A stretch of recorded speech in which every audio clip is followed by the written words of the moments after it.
I'm actually just going to jump straight into it. My specialty, I guess, is I run a guitar course. Did a lot of touring in the States, and I've been in both worlds. I've been in the world where you learn from tablature and you learn from teachers and information. You know, I've been to one of the best schools in the world when I went to Hollywood. But then I got to tour with some musicians. I got to tour with the Steve Vai Band and people as well in that, Mike Neely, where I talked to these guys and I said, what is it? How do you improvise every night? How do you feel music? Where are you coming from? How come you sound like this, where I've just got off 10 years of playing and practicing 12, 13 hours a day, doing everything this school tells me to do, but I can't do anything like what you do. How do you hear music? How do you feel music? Where are you coming from? And every day on the tour bus, I just picked and tried to understand it. And then I left that, and I went and lived in this little town in California, and I just played music and taught privately. And I guess I found myself as an artist, and I got to that point where I actually hit a note, and I felt it, I heard it. And it's become a real passion to me now to share with people what it actually is. That we've got to get beyond this world of tablature and this world of written music, because we are, as humans, the way that we learn, our natural learning ability is to imitate. That's how we learn to walk, that's how we learn how to talk, and we also made mistakes, we fell over. And we've got to work out what we did wrong, and then if we overbalance this way, we overbalance this way. And then we find center. And that's a big part about something I'm going to do in a minute, because I'm going to show a musical example. Now, tonight we're going to get some amazing information here about how to actually get your music out there. But to me, it's about the actual performance of the music, because there is a benchmark. And if you do not reach that benchmark, the people who are listening to you will just go on to the next person. Now, your mentors, the people that you listen to, the people that get deals, the people that lots of people like to listen to, there are some things that they are doing naturally, or things that they've learned by imitating or learning in a particular way. So I'm all about this body that we're in. So it's about the brain, how we process information, and then it's how we get it to our body. And so my goal tonight is to actually give you guys some tools as well. And a lot of people talk about this thing here. What is this? It's a metronome. It's not a metronome anymore. This is the canvas that we all paint our feelings on. This is the place, this is the language that the drummer communicates with the bass player, with the guitar player, with the singer. Now, the problem when you play a colourful instrument and or you want to create emotion is emotions have no balance in time. If you're having a good day, it goes fast. If you're having a slow day, if you're having a bad day, it goes really slow. So you're trying to create emotion in your music. So guess what you're going to do? You're going to slow down and speed up to try to do that. If you haven't trained your muscles to or learned how to have your emotions within this. Do you expect the drummer, if you're a guitar player, to slow down with you or know when you're going to slow down and speed up with you, etc.? Or the vocalist and all? Yeah.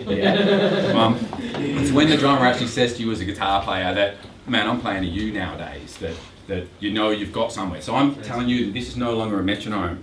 I'm saying make this your friend, because this friend will actually show you what's happening with your muscles.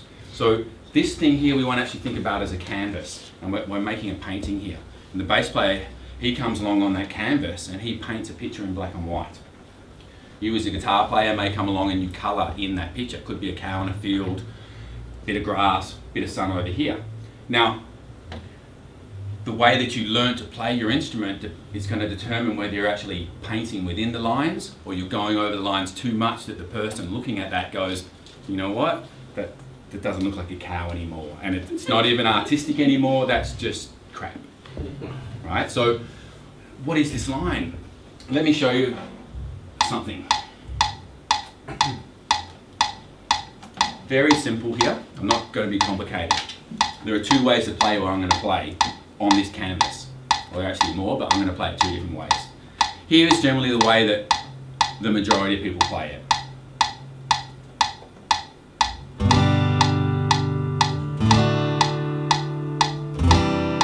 I want you to listen to the sound of my guitar, the sound of the metronome.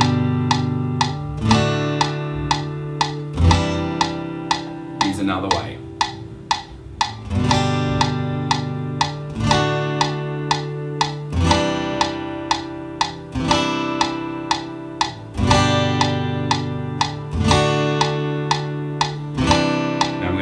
back to the first way, here it sounds like my guitar is out of tune right now. What am I doing? The ear of the listener, and the untrained listener especially, hears the highest note. If you play a chord and you ask them to sing a note, that's the one they'll probably sing. Maybe some octave of it, but that's what they'll sing. Now, because that's what they hear, if you put the highest note on the beat, that's what I did the second time. That's what all pros are doing in general. So I'm going, so I've got to start it early. But notice how the metronome sounds like it's got some feeling. It's moving forward. It even sounds bright. The guitar sounds really nice. Now I'm starting on the beat.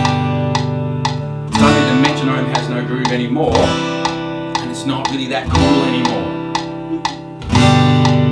Now, this is what the person that's learnt from tablature or written music is doing, because they're saying, this says play that. You're processing that piece of information with your left brain, because that's what deals with things written down.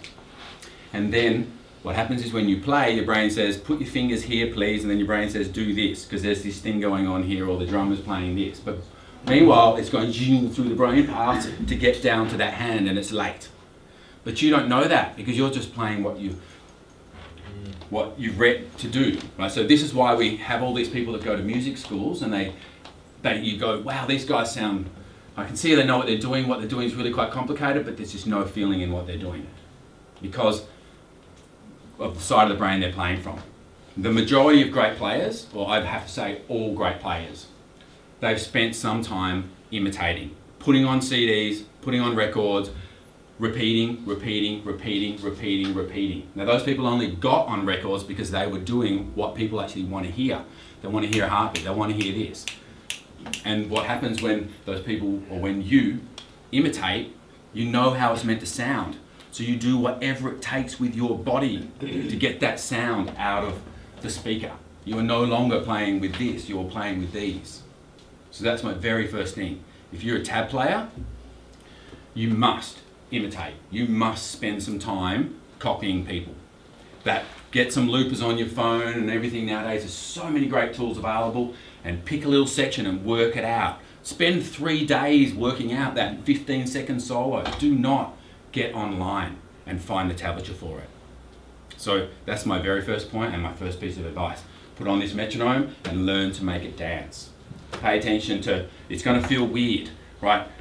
You're going to not do into your body memory. You're actually going to try to do something early. In fact, to let you feel this, because I'm in the teaching mode right now, and I'll take a few minutes if that's all right.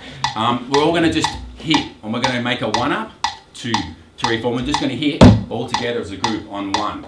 Hit your leg or clap or whatever. Now, what I want on this beat here, I want it late on purpose. I want, feel what that did to the metronome. You can do this to the audience if you do it on purpose. Now on the beat again, back on the beat. Now this time I want it early. 3, 4. Early still. Yeah, maybe not that early. 2, 3, 4. Alright, now I want it right on. 1, 2, 3, 4. Do you hear that? As a group, we were like one clap. Boom. Now, what we just did is we overbalanced to the left, we overbalanced to the right, and we found center. So you're going to take your material, whether you be a singer or you be a guitar player, and you only care about beat 1, because that is the most important beat. And you're going to take all that stuff that you're playing, or this, and you're going to only care about that first hit on beat 1, and you're going to put it early. Every single chord hit on beat 1 is early, and let the rest sort themselves out. Then you're going to do them all late. Then you're going to try putting them on. It's a lot harder than you think it is going to be, but when you hear this metronome shine, it's not a metronome anymore, it's canvas, right? It's the place we talk on, but when that goes like this, and it goes like this really cool, then you have found the spot that's going to do that to the audience. Okay? And then you build that into your muscles. And then yes, when you go out to perform, that's what you do. You don't have that thing going, but you've trained your brain to go, to send it down to this arm, through all of these neurons. And then that's now a habit, that's a highway in your brain, and your muscles do this without thinking about it. Okay, so that's number one. Number two, and there's only two things tonight, and let me just lay down something that's not that. Now, is people often forget the simplicity of music. We know how many songs have the same chords. Why do they sound better? Part of it is what I've just talked about. Their placement of those chords, their groove. But then people get really complicated. I need more scales because I keep playing the same licks.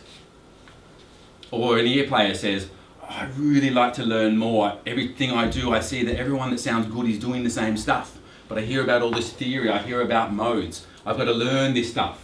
But I don't want to learn this stuff because I see the people that go to teachers.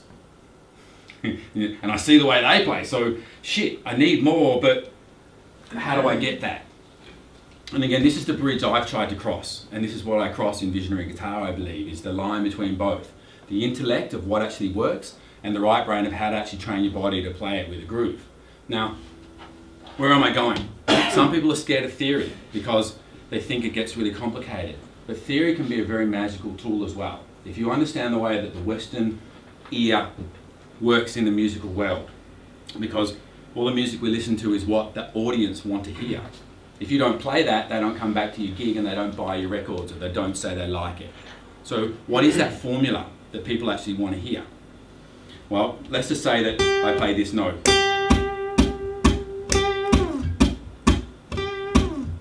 Whoops. Let's get this.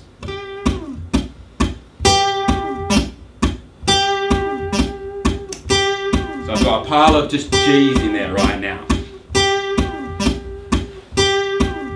Now, if I put some chords over that,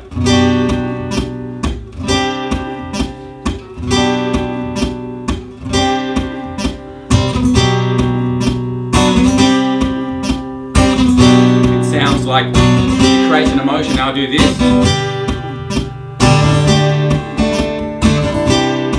It has a very different feeling.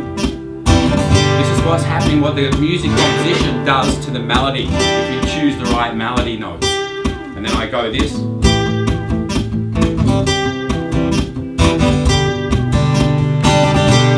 I do this.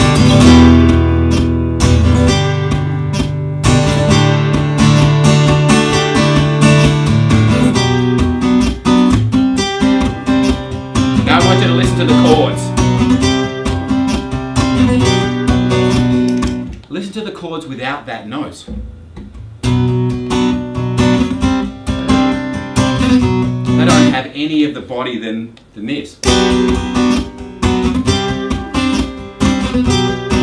Music in the Western world is a combination of two elements: melody and chords. And together they make it. Like, tell me, just to finish my point here, do you have one recording at home that is only someone playing rhythm guitar? No melody in there at all. It's not like a classical piece. Who? Like Higgs minus ones from the real book and from Jamie Ebersol and the rest of it, because I practiced the exact same thing you've been talking about. But yeah. But so it's a practice CD. It's practice. Okay, that doesn't count. It Totally doesn't count.